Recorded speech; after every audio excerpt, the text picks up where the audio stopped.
Le FC Barcelone voulait poursuivre sa marche en avant.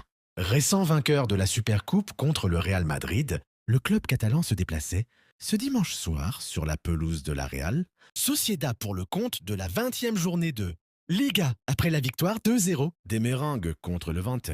Les Blaugrana se devaient de l'emporter pour conserver leur avance en tête, mais rien ne s'est vraiment passé comme prévu. Aligné en 4-3-3 avec une attaque composée de Lamine Yamal, Torres et Lopez, conséquence directe du forfait de dernière minute de Rafinha. Les culés se faisaient une première grosse frayeur. Déterminés, les Basques pensaient, en effet, ouvrir le score. D'entrée de jeu, lorsque Guedes trouvait Oyarzabal, mais la tête victorieuse de ce dernier était finalement annulée pour une position de hors-jeu. Deuxième.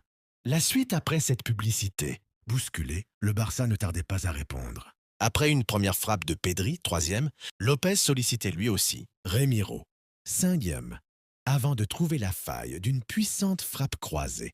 Un but, là aussi, refusé pour une faute d'Olmo sur Kubo au début de l'action. Septième, en manque de réussite face au but malgré de nombreuses situations, les Blaugranas allaient encore être frustrés par la VAR. Si Frenkie de Jong ouvrait à son tour le score, l'arbitre revenait finalement sur une position de hors-jeu, 21e.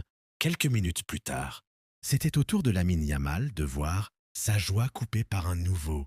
Et coup de sifflet, 20e.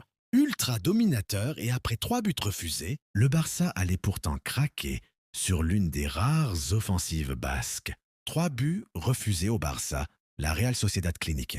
Sur un centre de Guedes, Oyarzabal surgissait au deuxième poteau pour reprendre le ballon d'un sublime plat du pied gauche, 1-0, 39e. Mené contre le cours du jeu, les coéquipiers de Koundé continuaient de mettre la pression sur la défense de Sociedad, mais manquaient de justesse, car deuxième, 45 plus le troisième, où se faisait refroidir par l'arbitrage, à l'image de ce dernier pénalty annulé après visionnage des images, 45 plus septième.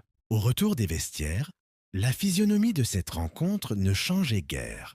Après une première tentative dangereuse d'Oyarzabal, 47e, Olmo pensait égaliser.